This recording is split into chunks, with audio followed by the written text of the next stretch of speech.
नमस्कार। आज मांडोगण फराटा येथे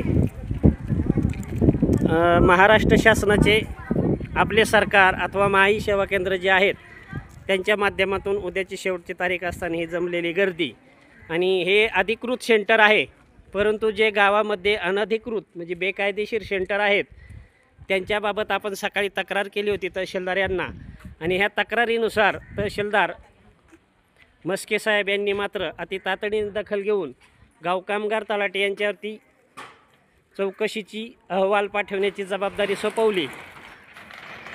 त्यानुसार गावातील सर्व माही सेवा सेंटर यांची चौकशी सुरू झालेली आहे। अधिकृत किती अनधिकृत किती त्याबाबत आपण माहिती घेत आहोत। नमस्कार सर, आपलं नाव सांगा। मी शुभम लक्ष्मण जाने, ग्राम महसूल अधिकारी मांडोगण फराटा।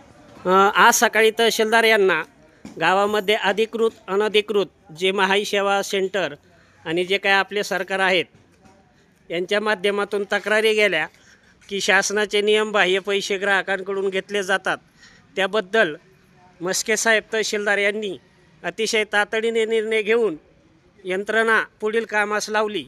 तर आपल्यावरती काय जबाबदारी दिली? तहसीलदार साहेबांनी सकाळी फोन केला, त्यानुसार प्रत्येक CSC केंद्र तपासून अद्ययावत माहिती संध्याकाळपर्यंत साहेबांपर्यंत पोहोचवायची।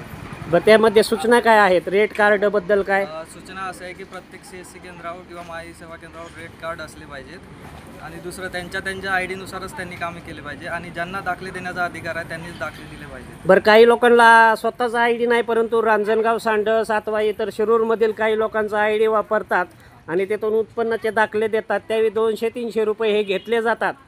तर त्याबद्दल काय सूचना काय आहेत? त्यांची तशी माहिती काढून वरिष्ठ कार्यालयामार्फत पोहोचवली।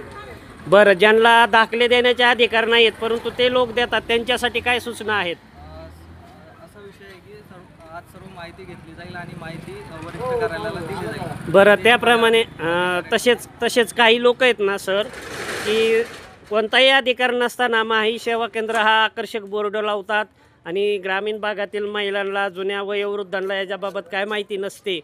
काही लोक म्हणतात आम्ही समाजसेवा करतो, आम्ही पैसे कमी घेतो, परंतु त्यावेळेस खरी सर्वात जास्त मोठी लूट सुरू आहे मांडोगण फराटामध्ये। तसे पाहता 2च अधिकृत सेंटर आहेत, 2 ते 3 असू शकतात, परंतु मग इतर लोक उत्पन्नाचे दाखले, जातीचे दाखले ह्यासाठी संजय निराधारसाठी 2-2, 3-3 हजार रुपये लोकांकडून घेतात। अशा लोकांच्या तक्रारी आमच्याकडे आलेल्या आहेत। त्यांची पूर्ण चौकशी केली जाईल आणि जी काही माहिती आपल्याला मिळेल ती माहिती वरिष्ठ अधिकाऱ्यांमार्फत